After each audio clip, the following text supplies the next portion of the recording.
Você acha que eles não pediram a Deus? Enquanto o corpo de Dorcas estava na frente, você acha que alguém não colocou a mão dizendo: Jesus, nós escutamos que quando nós oramos, o Senhor consegue fazer milagres? Você acha que eles não oraram para que Deus trouxesse Dorcas novamente à vida? A gente vai sepultar, mas ele está dizendo: não, eu ainda acredito, não, tem chance, tem esperança, tem chance. É quando você sai de um culto como esse, depois de receber uma palavra que Deus está indo na tua casa levar salvação, e você entra dentro da tua casa, o cenário está pior, o filho está pior, o esposo está pior, a situação está pior e tudo está pior. A situação está dizendo: por que você está orando ainda? Por que você está lutando ainda? Será que você não entendeu que já era? Mas existe algo dentro de você que está dizendo: não, eu ainda acredito que vai dar certo, eu acredito ainda que vai acontecer. Mas ela está enferma, não, mas Jesus é a cura, mas ela vai ser sepultada, mesmo que seja sepultada, eu acredito que Jesus tem o poder de trazer para fora com vida, com vida. Os apóstolos, capítulo 9, quantos se encontraram? No seu capítulo 9,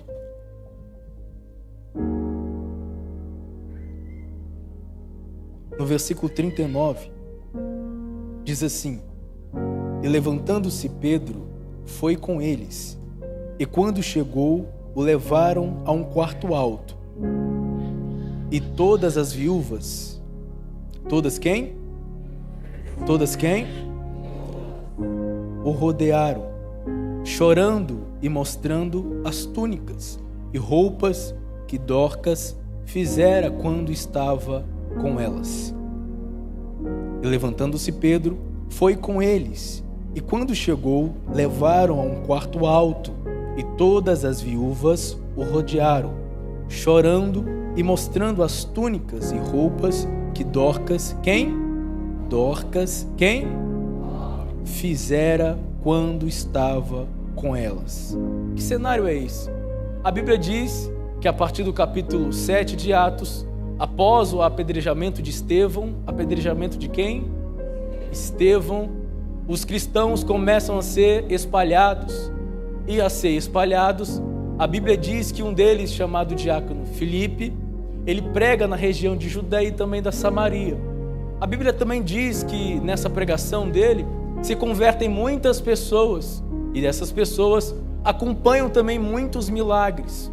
Até um Simão, um certo mágico, se converte à pregação de Filipe. A Bíblia diz que Filipe então encontra um certo caminho, um chamado eunuco. Diácono Filipe prega para ele e ele também é batizado. Daí a Bíblia diz de Osoto, ele vai para uma região chamada Cesareia. Qual o nome da região? Cesareia. E dentre este caminho a Bíblia diz que ele prega em muitas cidades e muitos vilarejos. Quais? Nós vamos citar aqui hoje, que é a região de Lida e também a região de Jope. Entendendo esse contexto, a Bíblia diz que em um certo momento, o apóstolo Pedro, ele vai para uma dessas regiões por nome de Lida. Qual o nome da região? Lida. Qual o nome da região? Pedro, nessa região, ele faz um milagre extraordinário através do nome de Jesus. Ele cura um homem por nome de Enéas, 8 anos, que estava paralítico. Depois dessa cura, a Bíblia diz que ele recebe uma mensagem de 2 mensageiros. E os mensageiros estão dizendo para ele correr depressa, porque estão em um cenário totalmente averso a qual Pedro estava. O Pedro estava em um cenário de milagre. Pedro estava em um cenário de bênçãos. Pedro estava em um cenário de muitas maravilhas através do nome de Jesus. Milagres, maravilhas e curas. Porém, os mensageiros que estão agora chegando até Pedro para dar a ele uma mensagem, estão vivendo um cenário totalmente contrário. O cenário que os mensageiros estão vivendo na região de Jope, na cidadezinha de Jope, é um cenário de luto, de tristeza e de desespero. Diferente do cenário que Pedro está vivendo, pessoas de Jope estão vivendo um cenário de tristeza e de luto. A mensagem e o conteúdo que os mensageiros trazem para Pedro é dizendo: Pedro, nós precisamos de você lá. E não é no seu tempo ou quando der, é agora, Pedro. É uma insistência que o texto expressa que eles tiveram, uma insistência, uma certa preocupação. E qual era o conteúdo da mensagem? Era acerca de uma moça por nome de Dorcas. Quem era Dorcas? A Bíblia diz que Dorcas é uma discípula. Repita comigo, discípula. E se você pesquisar na Bíblia Sagrada, tanto no Antigo Testamento, no Novo Testamento, não tem outra mulher chamada de discípula senão Dorcas. O texto e Lucas quis deixar bem claro que Dorcas é um exemplo não apenas de uma cristã, mas de uma serva de Deus. Tanto é que quando ele fala de Dorcas e ser discípulo, ele enfatiza duas características. A primeira é que ela era boa em obras generosas. E a segunda é que ela dava esmola aos pobres e necessitados. Quando fala que ela é boa em generosidade, não era algo que ela fazia porque tinha que fazer. É porque o coração dela era generoso. E porque ela amava fazer aquilo que ela fazia. Quando fala que ela dava esmolas, a palavra etimológica significa compaixão. Não é apenas dar uma moedinha, mas é simplesmente reduzir a dor do outro, amenizar, seja com ofertas, seja com bens, ou seja com algum tipo de atitude. Exemplo de discípula, Dorcas era. Porém, a Bíblia nos mostra constantemente que Dorcas, ela não tinha de fato um registro andando sobre as águas igual Pedro. Mas isso não significava que ela era menos do que Pedro. Não encontramos evidências de Dorcas, talvez, respondendo para Jesus que amava ele depois de uma pergunta. Não encontramos evidências de Dorcas pregando para mais de 3.000 almas como Pedro pregou. Não encontramos evidências de Dorcas no centro de Jerusalém pregando nas sinagogas ou até mesmo no Sinédrio. Não encontramos evidência de Dorcas em algum tipo de holofotes nos centros das capitais e metrópoles. Mas se nós quiséssemos encontrar ela, iríamos até uma cidadezinha por nome de Jope. Uma cidade que o centro dela você faz a pé em poucas horas. Nós não conhecemos talvez ela nos grandes centros e metrópoles, mas ela não deixava de fazer aquilo que ela foi chamada para fazer: pregar a palavra de Deus. Nós não encontramos ela nas grandes metrópoles ou centros, mas isso não fazia com que ela perdesse o sentido e o propósito da vida dela em alcançar vidas. Talvez o sermão de Pedro alcançou muitas pessoas, mas esta mulher alcançava muitas vidas através da costura que ela fazia para dar roupa para as viúvas. Talvez essa mulher não estava diante de grandes centros ou holofotes, mas isso não impedia ela de fazer a obra de Deus. E isso é uma palavra que vem de encontro ao nosso coração.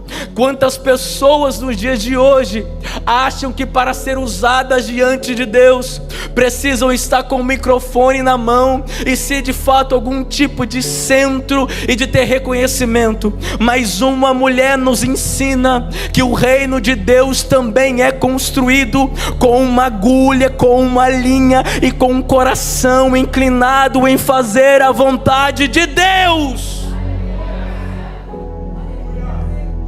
A região de Jope para Jerusalém, cerca de 60 quilômetros. Receberam muita influência dos discípulos e também dos apóstolos. E essa mulher entendeu uma coisa que dificilmente algumas pessoas conseguem entender: que o reino de Deus nós não fazemos através de holofotes ou porque alguém está vendo, mas nós fazemos através da interesse e da sinceridade que a palavra de Deus queima no nosso coração. No livro de Marcos, no capítulo 10, a partir do versículo 35, se você quiser, abra aí. Chega Tiago e João perante Jesus e começa a dizer: Jesus, nós queremos fazer um pedido para o Senhor. Jesus olha para eles e diz: pode fazer o pedido que vocês quiserem. O que vocês querem pedir? Tiago e João se aproximam de Jesus e diz: Jesus, será que tem como um de nós sentar à sua direita e o outro sentar à tua esquerda? Jesus olha para eles e a Bíblia diz que os 10 discípulos, quantos? 10 discípulos que estavam ouvindo isso, ficam irados. Olha o que eles estavam querendo. Mas eles não estavam querendo no meio da perseguição. Eles não dizem isso no momento da cruz. A Bíblia é enfática em dizer que no texto eles dizem: quando chegar a sua glória. Deixa um de nós sentar à tua direita e outro à esquerda. Jesus olha para eles e diz: vocês não sabem o que vocês estão pedindo. No reino de vocês, aquele que se destaca governa, mas no reino dos céus, quem quiser ser o maior precisa ser servo. Eu vou repetir porque tem gente que precisa ouvir isso aqui. Deus já está falando. Jesus olha para eles e diz: quem de vocês quiser ser o primeiro, antes precisa de todos ser servo. E Jesus continua dizendo: vocês precisam entender que nem o Filho de Deus, eu vim para ser servido, mas eu vim para servir e servir a minha vida em favor de muitos. O que isso está dizendo para as nossas vidas? Que não tem como fazermos a vontade de Deus se nós não entendemos o sentido daquilo que é o Evangelho, daquilo que é evangelismo, daquilo que é intercessão. Nós precisamos entender que maior é aquele que serve e não é servido. Maior é aquele que tem interesse no coração em fazer a vontade de Deus, sem querer holofotes, sem querer ser visto, sem querer ser notado. Que isso saia do nosso meio e que entre a sinceridade em nossos corações a partir de hoje. Dorcas havia entendido isso, vivendo uma vida comum, trabalhando em algo comum, mas não deixando de servir e fazer a vontade de Deus para transformar outras vidas. A geração que hoje bate no peito e diz: Deus me chamou para o grande ministério. Qual é a nação que Deus está querendo que eu vá? Precisamos aprender com Dorcas que ela fazia uma pergunta diferente: quem Deus já colocou na minha frente para que eu possa transformar a vida? Uma geração que gosta muito do Deus vai me mandar, Deus vai me enviar, mas uma geração de Dorcas que está valorizando quem já está perto. Uma geração de Dorcas que já está valorizando quem está passando por dificuldades perto. Geração que precisa ter olhos para o momento atual, para o hoje, para o agora. Geração que precisa ter cada vez mais discernimento e visão do Espírito em transformar vidas e não apenas buscar desejos próprios. Dorcas entendeu isso. Jesus, livra-nos da vontade de sermos vistos. Ensina-nos a encontrar alegria no servir quando ninguém está nos vendo. Jesus, dá-nos um coração que não busca posição, mas que busca propósito. Dá-nos um coração, Senhor, que não busca reconhecimento, mas fidelidade com a Tua palavra. Jesus, nessa mensagem pregada, entre dentro de corações na noite de hoje e transforma pensamentos e transforma realidades e coloque sinceridade em fazer a Tua obra cada vez mais.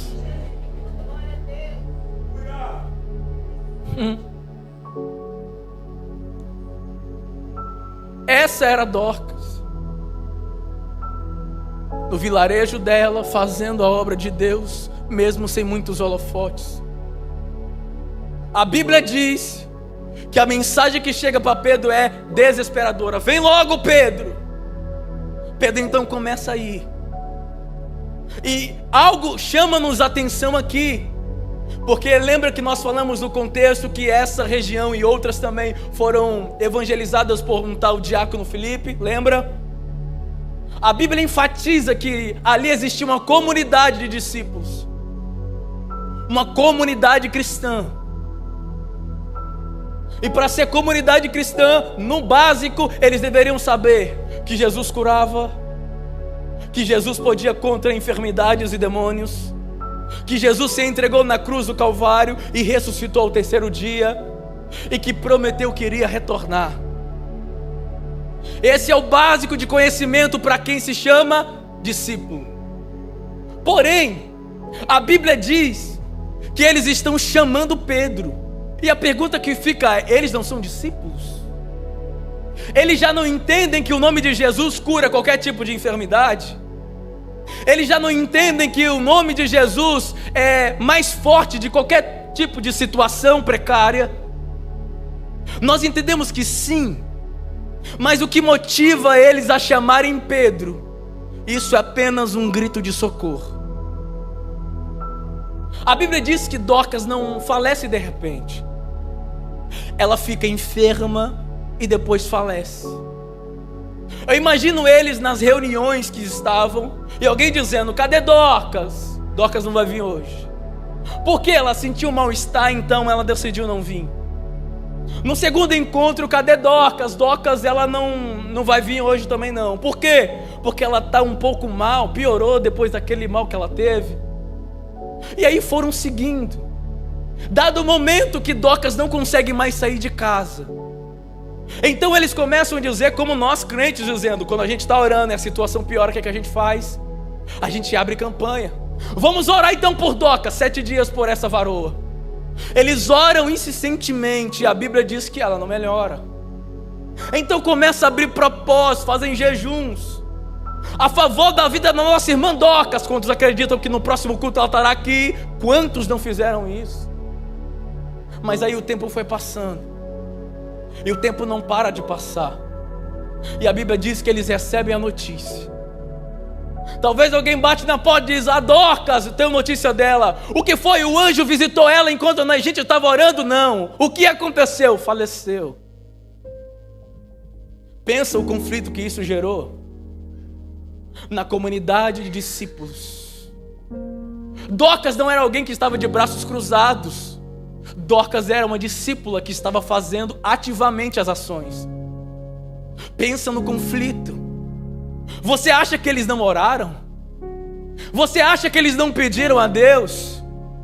Enquanto o corpo de Dorcas estava na frente, você acha que alguém não colocou a mão dizendo: Jesus, nós escutamos que quando nós oramos, o Senhor consegue fazer milagres? Você acha que eles não oraram para que Deus trouxesse Dorcas novamente à vida? E Deus simplesmente estava dizendo: nada. Quando nós estamos orando, quando nós estamos dizendo: Senhor, agora é o momento das portas abertas, e as portas estão fechando. Quando nós estamos na realidade dizendo: agora vai dar certo, e começa a dar errado. E quando nós estamos orando e a situação não só não melhora, como ela começa a piorar. Como é que você reage a isso? Você murmura? E sabe o que entristece o coração de Deus? É olhar para uma igreja como essa e ver pessoas que estão sendo caladas por momentos ruins, negativos, difíceis, tempos tempestuosos. Pessoas que outrora não tinham espiritualidade, de quando parava alguém do lado dizendo: é impossível, você logo era a primeira a olhar e dizer: não, para Deus nada é impossível. Pessoas que outrora tinham grande espiritualidade. Lembra de como você era, mas aos poucos você não percebe, mas a realidade difícil, contrária, e a naturalidade tem entrado dentro do seu coração. Aquela mulher que levantava e começava a ungir os cômodos da casa, cadê ela?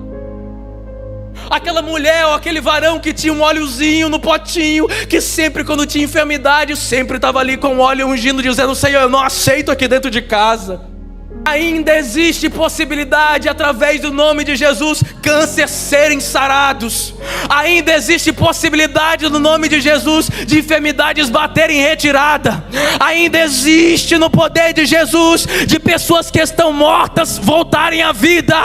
Talvez você não acredite mais nisso, mas ainda existe esperança.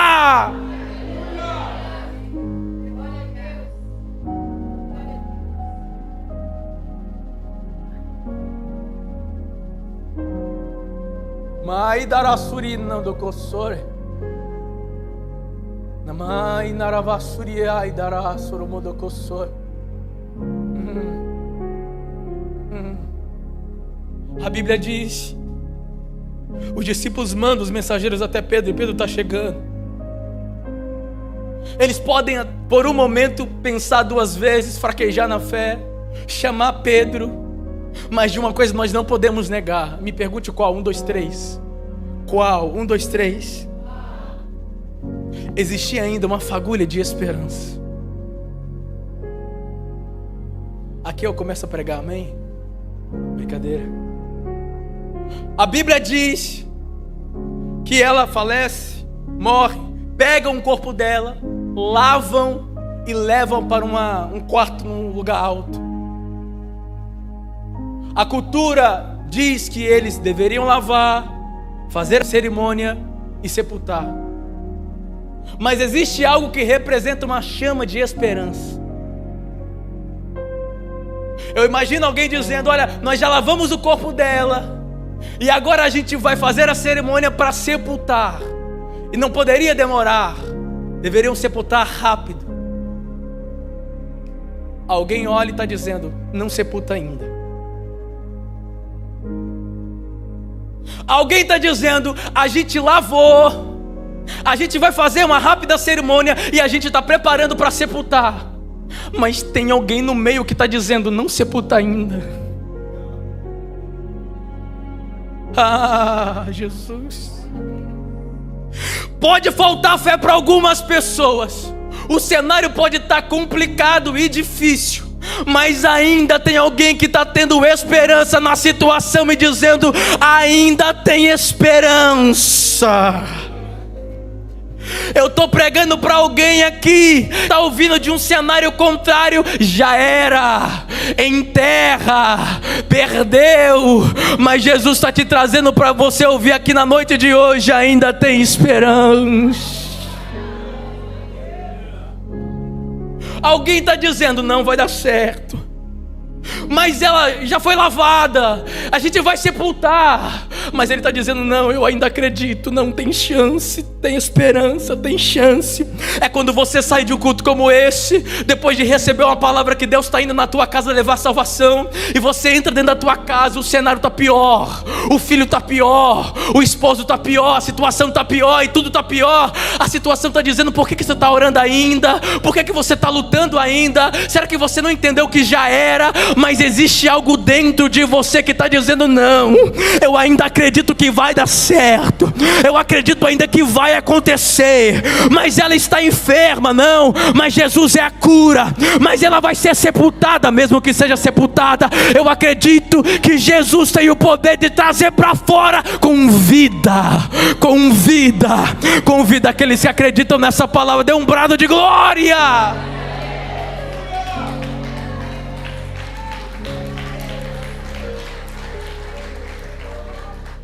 Iam sepultar a moça, mas alguém estava dizendo: não, segura. Por quê? Porque Pedro está aqui perto.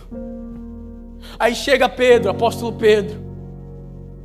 A Bíblia diz que ele se depara com a situação, um cenário negativo, pesado. Tem acesso ao quarto alto. E quando ele chega, as viúvas estão chorando. Passa aí o 40 agora. Pedro fez sair todos, pôs de joelho e orou. Sabe o que chama atenção? É que das outras vezes nós sempre vemos na Bíblia Sagrada alguém liberando palavra primeiramente, dizendo: ó, levanta, Talita cume, Jesus encostando no esquife. Nós vemos também no Antigo Testamento o profeta deitando sobre o corpo de alguém que estava morto e esse ressuscita.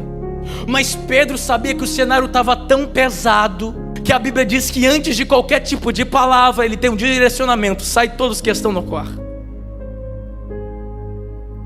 Porque o choro de lá é um choro de já era. O choro que está acontecendo é um choro de não tem mais esperança.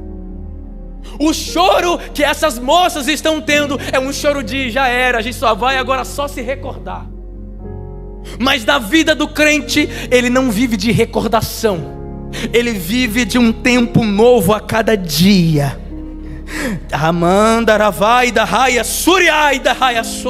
A Bíblia diz que Pedro coloca tudo isso para fora, porque se você quer ter um milagre de Deus na sua vida, você precisa parar de querer ficar questionando, de querer de ficar lembrando de passado. Se você acredita na transformação de coisas novas, deixa o passado para trás e começa a ter acesso àquilo que Deus está te entregando na noite de hoje.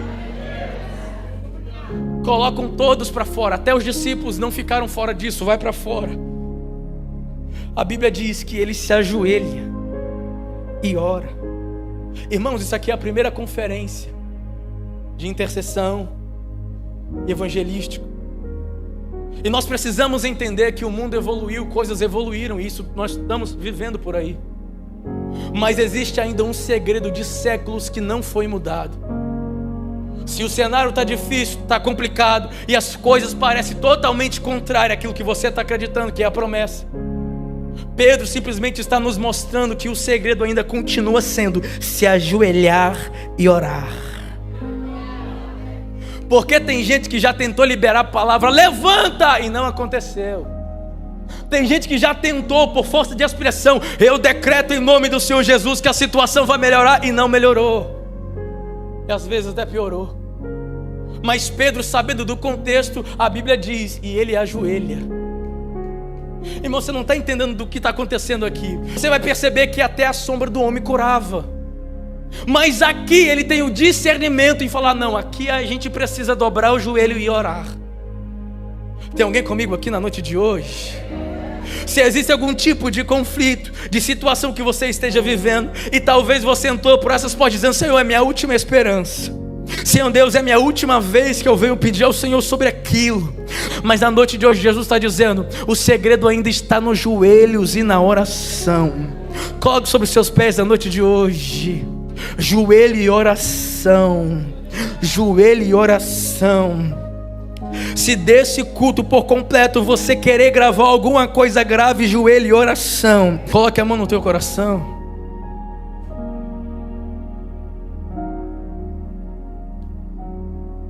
Espírito Santo de Deus, estamos aqui como igreja,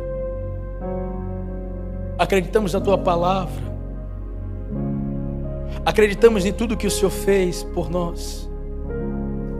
Meditamos, Pai, nesse texto, que a Bíblia diz que através desse mover de Pedro, orando, dobrando os joelhos e liberando novamente a palavra de autoridade, Dorcas volta à vida. Não tem como, Deus, fazemos obras para o Senhor, acreditar no poder do Senhor e não vivemos experiências. Vem sobre nós na noite de hoje, Pai, continuamente. Que essa primeira conferência marca, Pai, um novo tempo na vida de gente aqui. Senhor Deus, a Bíblia nos diz que Pedro libera a palavra para a menina levantar, ela levanta. E aquilo que entregaram para Pedro morto, Pedro entrega com vida. Que tudo aquilo que chegar nas nossas mãos, Deus, nós como servos de Deus e cristãos, possamos entregar, devolvendo, Senhor Deus, com vida, transformados. Senhor Deus, que possamos ouvir por aí, quando pessoas andarem conosco, fulano começou a andar contigo e está diferente, que possa ser o teu poder, Deus. Fulano começou a visitar aquela igreja lá em Jardim de Camburi e começou a ficar diferente, Senhor, que possa ser o teu nome glorificado, Deus. Senhor, faça constantemente, cada um de nós vivemos um novo nível da tua palavra e das experiências. Eu oro na noite de hoje, desperte dons espirituais aqui, Deus.